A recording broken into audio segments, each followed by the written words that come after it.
What is recovery? What is not recovery?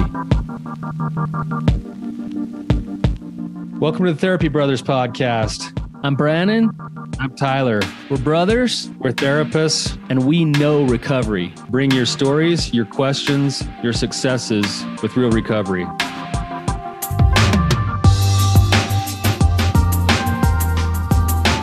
Hey, Tyler, you ready to have some hard conversations? Let's do it.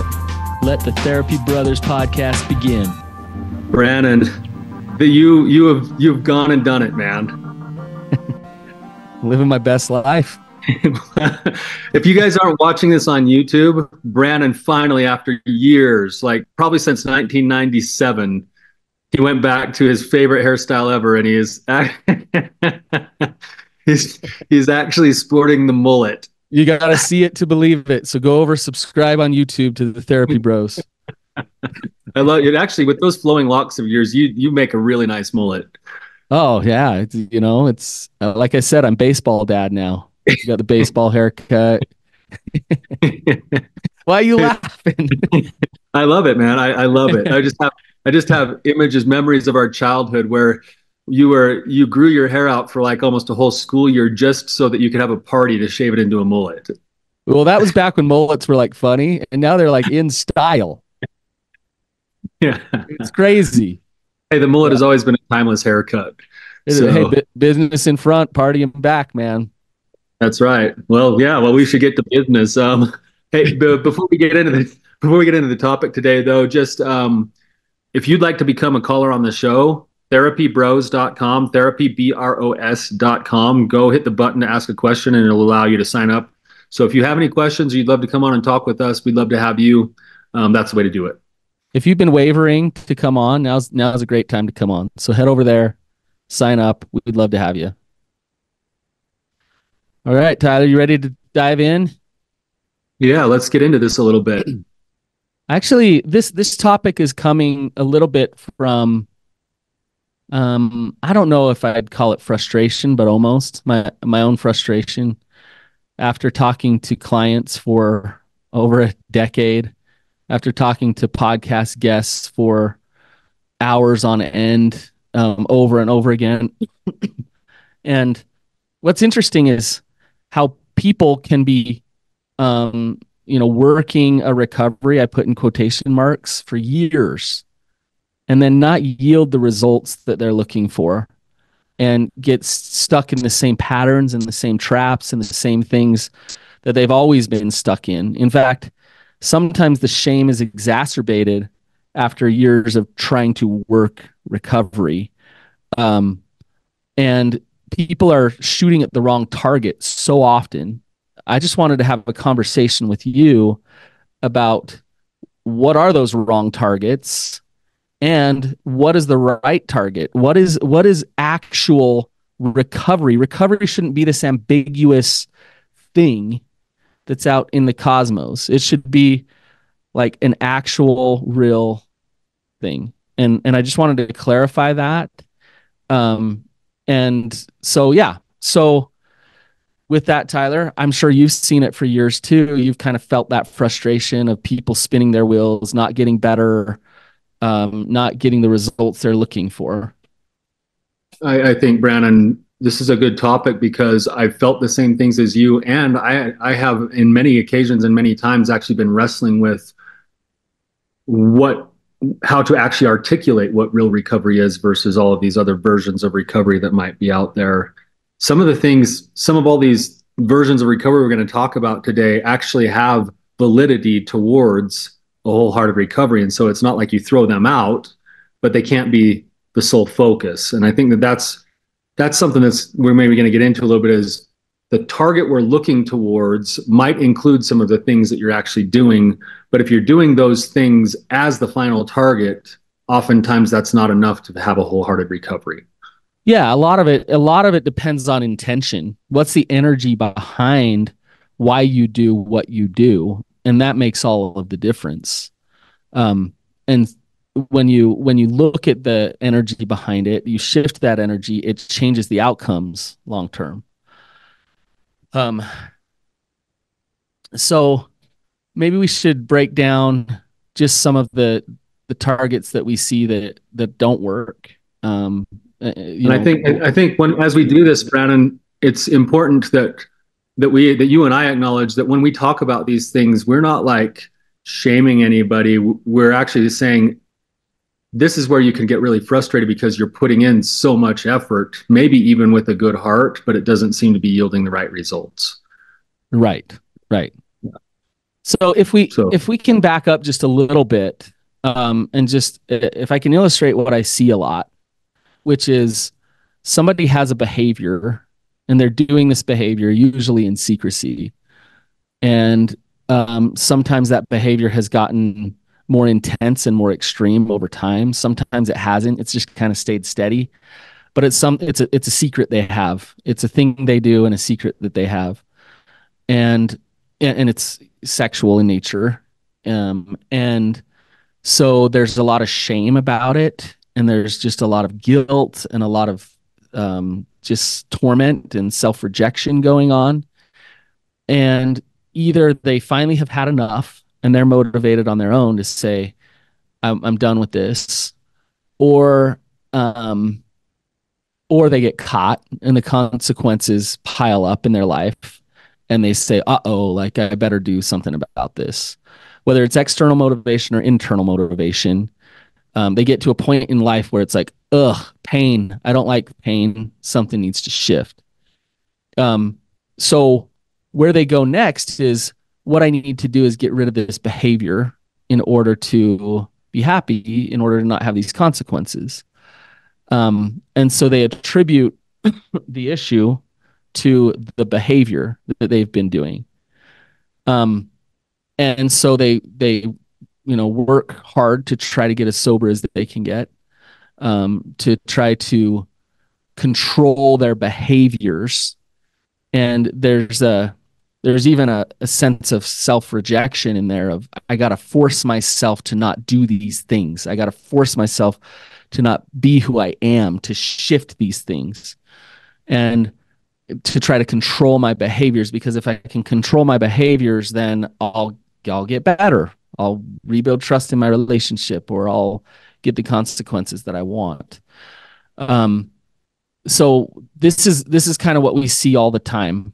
And the issue with it is, well, Tyler, do you want to speak to that? Can you see it?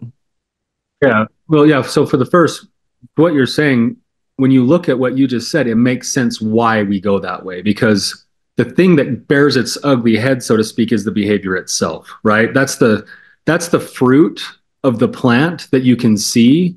And so, of course, all of us are focused on the thing that you can see. The thing that's causing the problem, so to speak, is I do this thing and it then ruins my life, or it ruins my marriage, or it ruins my self-confidence, or so this thing does need to stop. But where we go wrong is that we think that the behavior itself and just the cessation of the behavior will actually produce the fruit that we're looking for, when in reality, what we're doing, if we only address the behavior, is we are addressing the coping mechanism that is dealing with the underlying pain that we've been trying to deal with all along.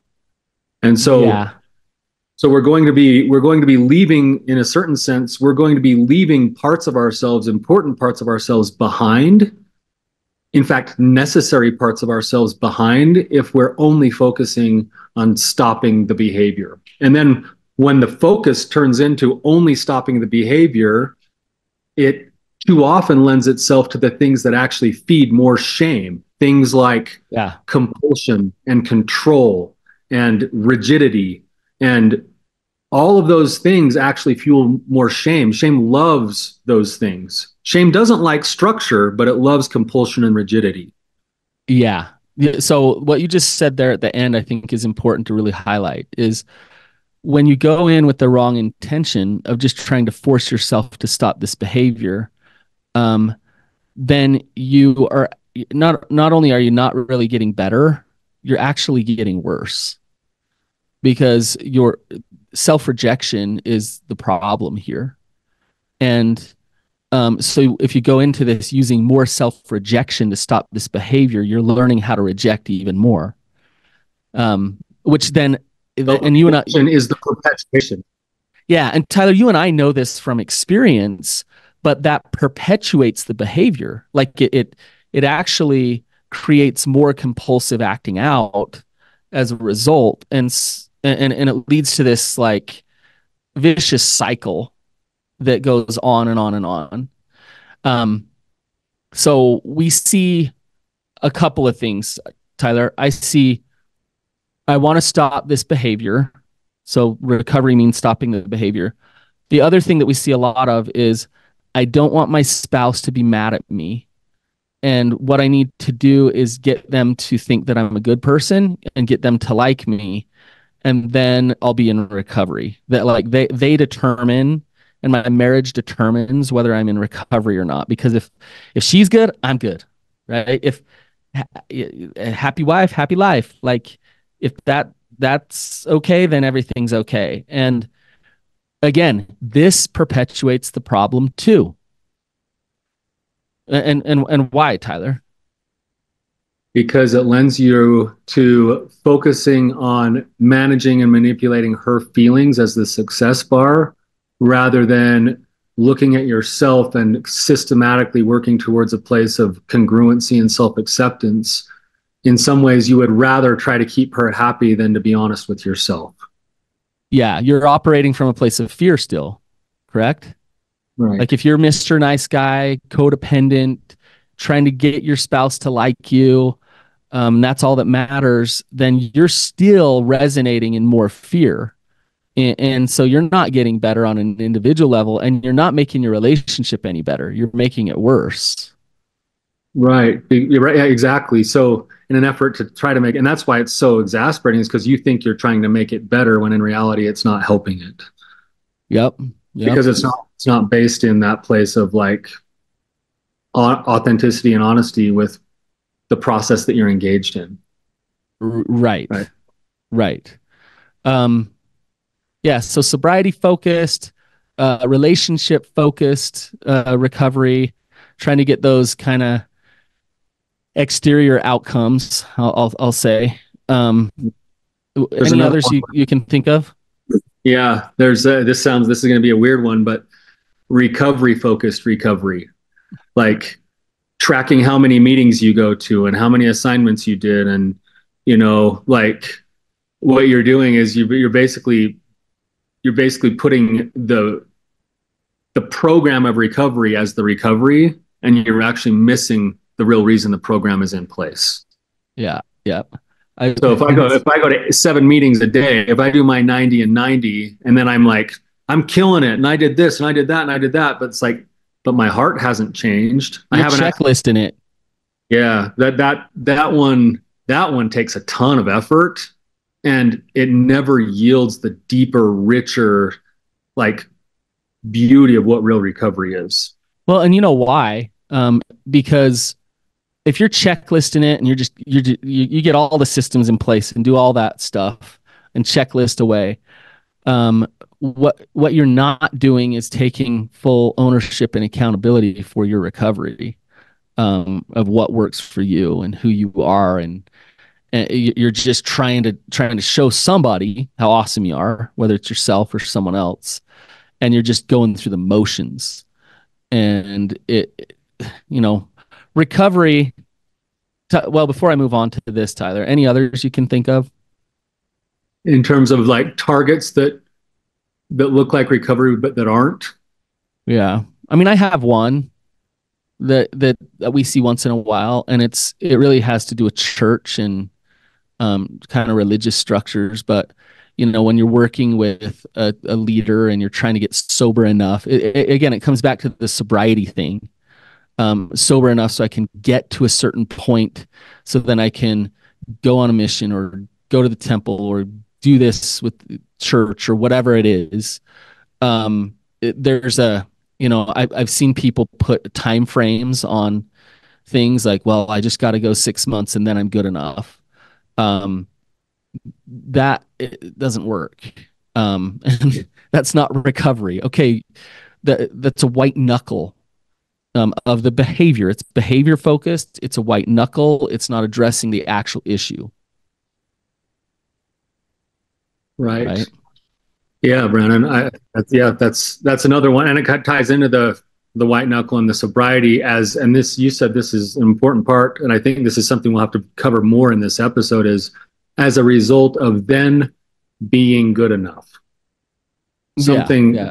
some sort of performative to be good enough. I made it 3 months. I made it 6 months. I did these things, so then I'm good, right? I'm good, right? I hit the goal, and oftentimes what happens right after hitting those goals is a crash and burn. It's just back to the all the old stuff, Yeah, because because the nothing has bones really haven't been put in changed. place. Yeah, that's right. Because Yeah, the bones aren't being put in place to have a full, wholehearted recovery. yep. All right, so let's talk wholehearted recovery, and actually give some definition as to what this is, and talk about, like, really flush this out. What is actual recovery, and what is the target we should be aiming at here? Um, if the acting out behaviors are the fruits, like you say, are the results of a underlying issue, then what actually needs to be healed? Um, and we talk about shame, like it feeds the shame, feeds the shame. What does that mean?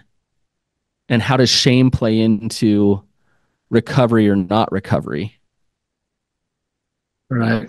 So if we were to use the analogy of the plant for a second, Brannon, if the fruit of the plant is that outcome of the behavior of acting out, then you'd have the structure of the plant, which would be, your belief system, the things that you build your life upon that then lead to those outcomes. And then underneath that, you have the roots of the plant, which is where those beliefs were formed from life experiences, from trauma from your life, from the way you see the world, from the way you've been socialized, the way you learn to see yourself, all of those things. So a wholehearted recovery has to include attention to all parts of the plant. Yeah. So you just did from top down. Let me try from bottom up. Is we have certain things happen to us in our life, and we have certain systems put in place from the day we're born. Trauma comes in, we have experiences, and we start to interpret the world a certain way, and we start to interpret ourselves and view ourselves a certain way. And we put a lens on of the way that we view this world, and so the roots of this plant is the trauma, the trunk and the branches are the shame. This system saying you're bad, you're broken, you're not enough, you better hide, your sexuality is disgusting, and you're perverted. And so all of those beliefs, that system is there. That's the lens that we put on, which leads to secrecy, which leads to compulsion, which leads to acting out behaviors, which fuels and feeds the very belief systems that were already there. Right. So the reason, Tyler, I think the reason you brought up top down first is because that's the way that we do our work. Somebody comes in and they're like, "Oh, I'm acting out, I compulsive behaviors," and we gotta say, "Okay, like, yeah, we see that, but let's start to dig down, Yep. and actually get to the core and the roots of what's actually going on here." That's right. And that's where it gets scary because down at the roots is where we have to face the shadows.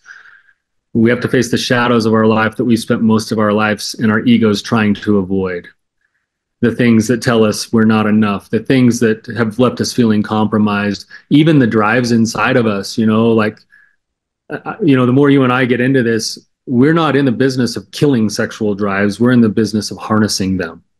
And Yeah. people are afraid of acknowledging that they have that part of them in there that could be dangerous. And yet it's so valuable when it's treated with the right kinds of, respect and discipline. And learning to understand and incorporate all of that is vital to a wholehearted long-term recovery.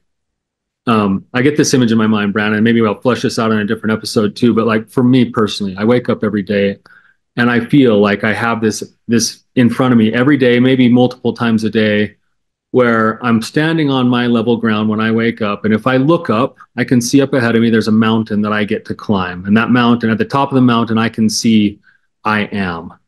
I when I look up and I know who I am and I realize that God loves me no matter what I am, and he wants me to be a force for good. He wants me to be a teacher. He wants me to be a guide. He wants me to take risks. He wants me to, go on adventures. He wants me to fight healthy battles. He wants me to like step into the life that he designed me for. I have the chance and the choice to go up that path and up that road and up that mountain every single day a little bit further. But along the way, there are also divergences in that path that lead you down.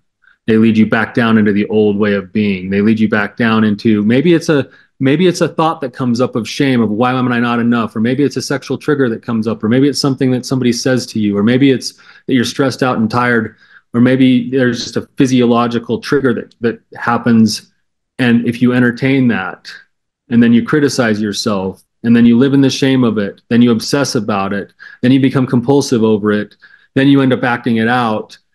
What you do is you get a chance to lead yourself either further up the mountain towards a life that's worth living every day, or we continue to keep ourselves trapped. And that's where we end up in what I would consider our own personal hell, where we're the ones perpetuating the hell that we're living in and don't even realize that we're doing it. It's, as you're talking about this, Tyler, it's, to me, it's, here's my favorite word. It's paradoxical in that if I'm always operating from, I got to get to the top of that mountain, then I'm always in a deficiency mode. I'm not enough. I got to work harder. I got to do better. Every time I stumble and fall, it's like, man, I'm back in hell. Here I am again. I can't get out of it. Can't get out of it. And you and I both know, like, you focus on the process and you embrace the journey of it every day.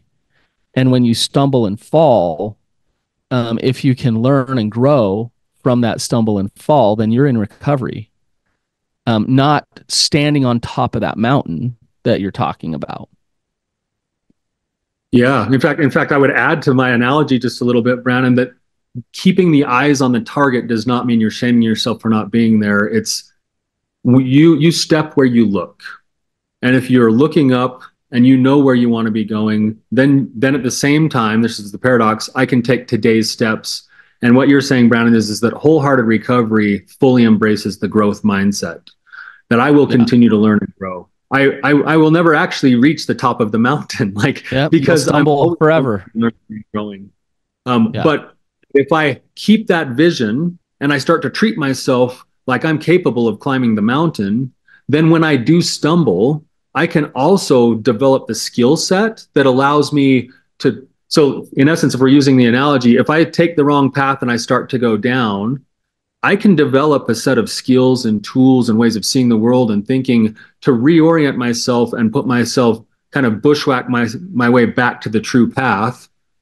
And the further down the trail I go, the more suffering I will incur, but eventually I can still use all of the tools and skills that I'm self-compassion, mindfulness and awareness, all of the things that you learn in recovery, even the sobriety tools are part of that. But it's all directed back towards the congruency of the process of being growth minded toward the life that I was designed for. But Tyler, the way, like, that's wonderful.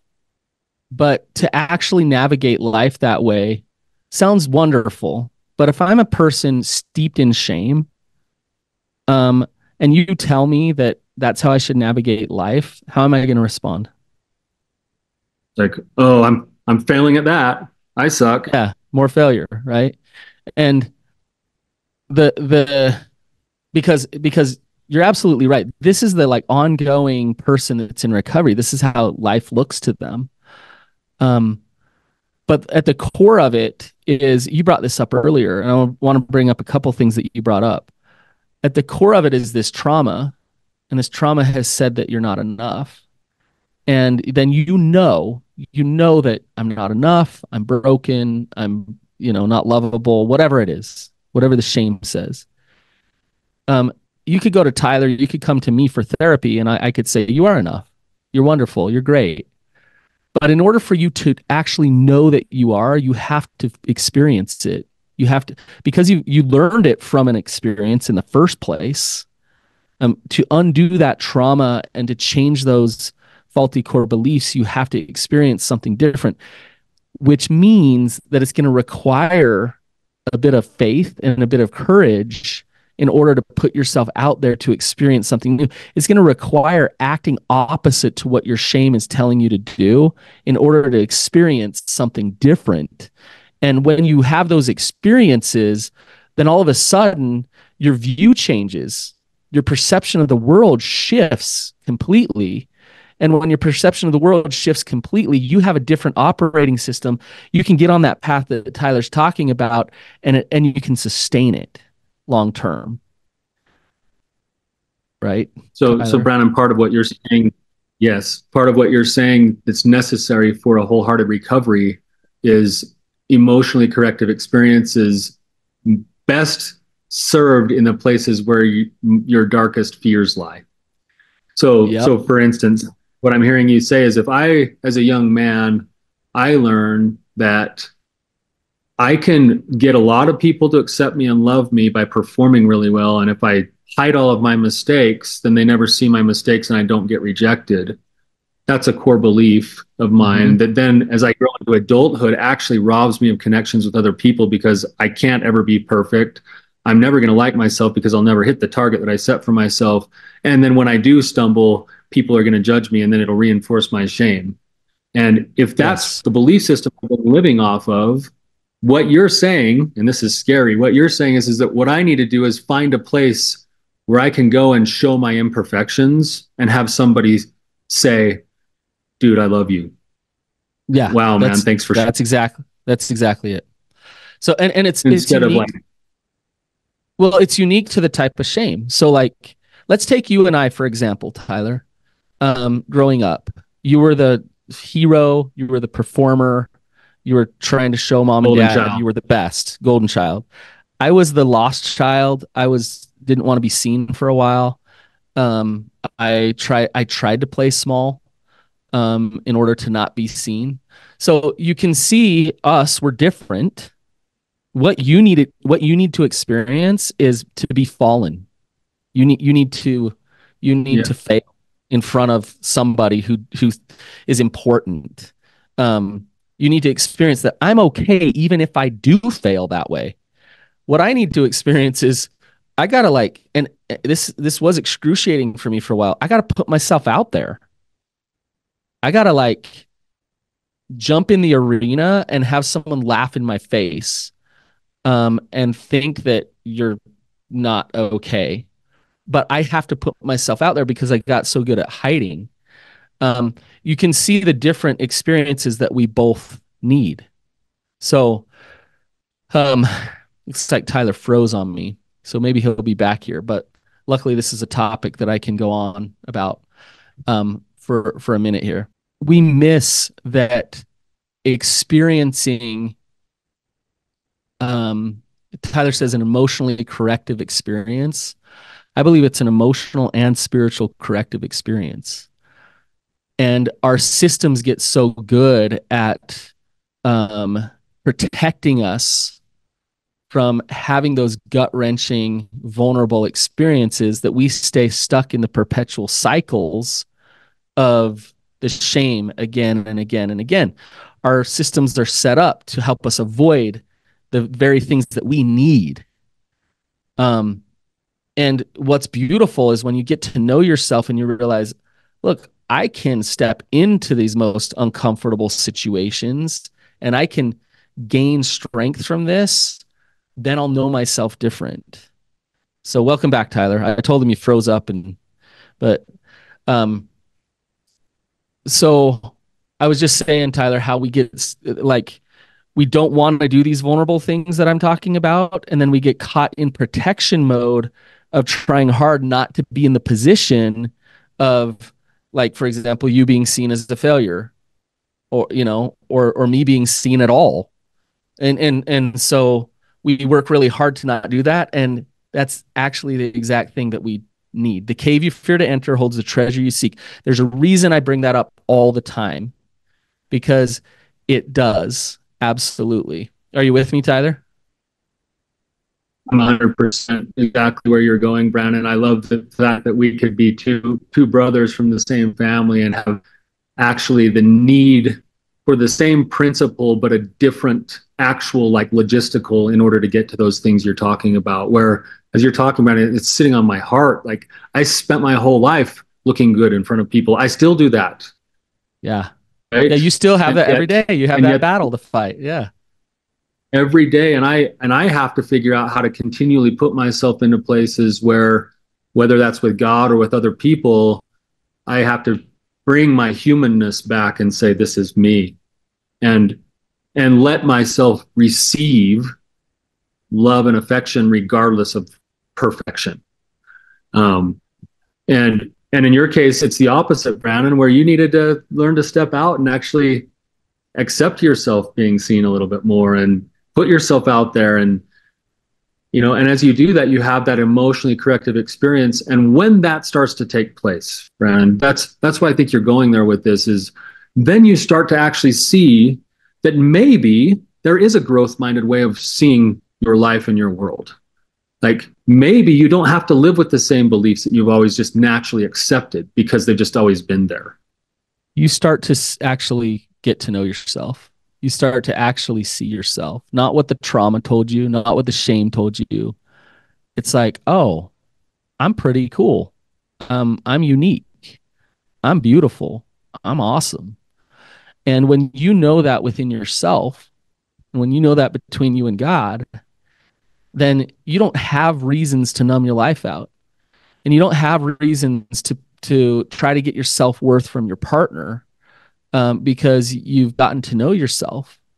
And instead of living in this state of shame, you're now in a place of love and appreciation and gratitude for who you are. And it's not arrogance, but it's that gratitude piece of who you are. And so you can show up confident, you can show up steady, you can show up strong, you can show up honest because you don't have anything to hide.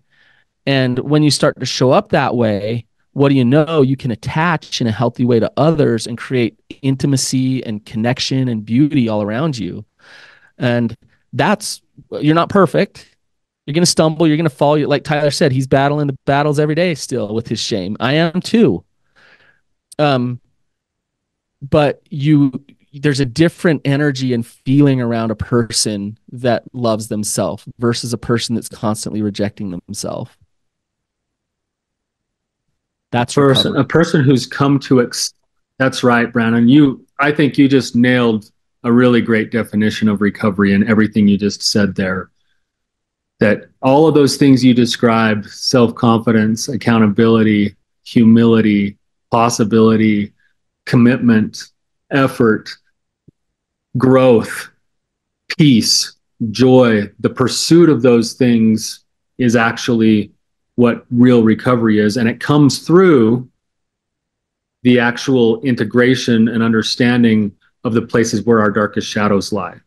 Yep. And so that's where the courage comes in, is that we have to go and confront those places in order to rewrite the story, in order to feel it differently, to understand it differently. And when we do, Brannon, you know this, you've been around people who do this. We love this. Like we have, both you and I, Brannon, we have a community of people that are in recovery that are fairly close to us, just past clients or whatever else. Mm-hmm. You know what I'm saying when I say this, that you feel their recovery. Yep. You feel it. You know what it's like. You listeners, think about the most wholehearted person that you know. And whether they're in formal recovery or not, they're living the principles of recovery. They're growth minded. They're willing to learn. They're willing to act with courage. They're willing to experience failure. They're willing to take risks. They're willing to, step into good causes, and they can give their presence because they know who they are. Yeah. That's what allows them to offer their presence. That's where the connection actually comes from. Right. You are recovering something. You're recovering yourself. and who you are, an understanding of self on a soul level, emotional, spiritual level of this is who I am. You're recovering the I am. And when you do recover that, then all of the other things start to fall into place. If you focus on all of the other things and never focused on recovering the I am, then you're going to get further away from knowing who you actually are. Right. That, that's the crossroads that I was talking about earlier, Brannon. To me, if you boil it all down, the pathway that leads up the mountain is the pathway towards systematically uncovering and accepting the truth of I am. And the pathway that leads me down is the pathway into that place of I'm not, whatever that not is. And we are the ones, and this is what's amazing. We are the ones who have the chance to make those choices on a regular basis, daily basis, developing those habits and leaning into that process. We're never going to be perfect at it. Right. We'll just have to bushwhack once in a while to get back to the true path. But once you're on the true path and once you've tasted of it, Brannon, and this is what I think you've been trying to get at all the time, is once there's been an emotional taste of what that real recovery can look and feel like, then it's easier to come back to it and recommit to it and live it over and over again. Yep. And Tyler, if I can get a little out there, I believe that if God looketh on the heart, and if your heart is set to heal yourself and to know yourself, you will get answers. And when we, it seems weird when we talk about things like white stones and new names and being born again or whatever we want to call it. But there's moments along the path where you are endowed with the love of knowing who you really truly are. And when you get those things, it does solidify some things in your heart, and the shame and Satan and the fear doesn't dominate anymore. It doesn't have the power that it used to have.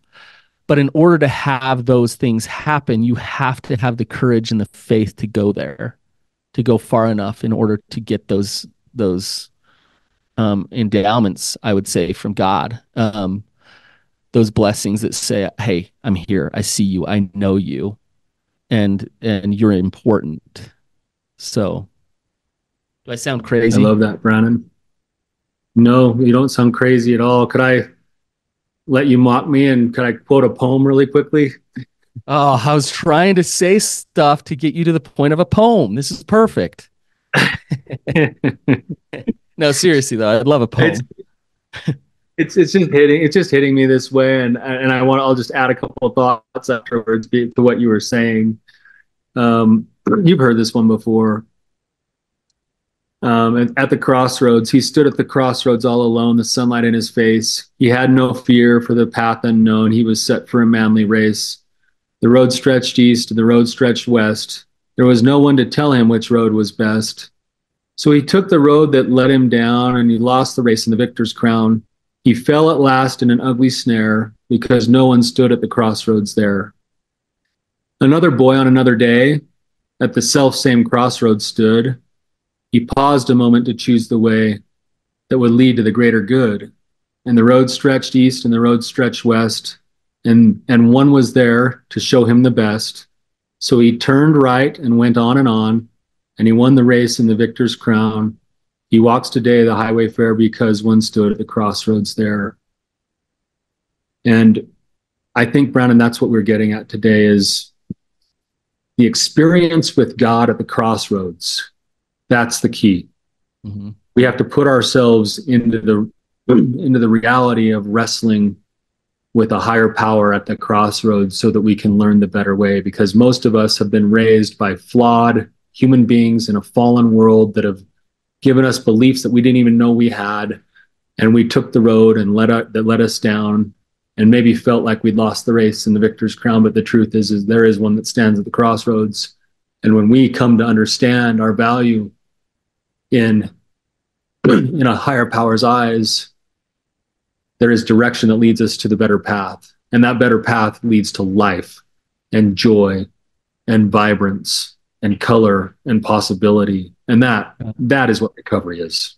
Yep, that's recovery. And to go along with this poem, Um, your higher power is always at the crossroads. It's whether you have the eyes to see, and to feel that. And if you open your eyes up to that and you stop pushing away and stop self-rejecting and believing the shame, you'll see it, and then you'll know the pathway to go.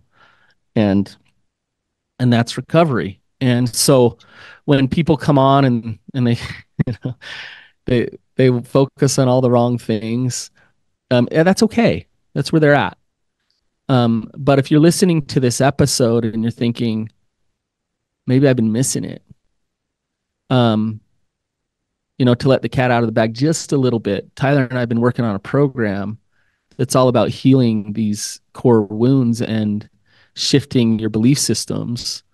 And it's not a sexual addiction recovery program, but it's exactly what you need for sexual addiction recovery. Right, Tyler? It's a recovery program, but it's more about a wholehearted life and recovery from healing and from shame and trauma. Yeah, the real work. The real work. Yep. Tyler, thank you for the poem. Appreciate it. You're welcome, Brannon. I know you're always itching for those. Yeah, that's good. You guys, if this was helpful, then please share it. This might be one that you go back and listen to again. Tyler and I kind of fly through some of these bigger principles, and you can break them down, digest them, and figure out what we're actually saying. That's the beauty of podcasting. You can go back and listen again. So thank you guys for being with us. And until next time, keep on keeping on.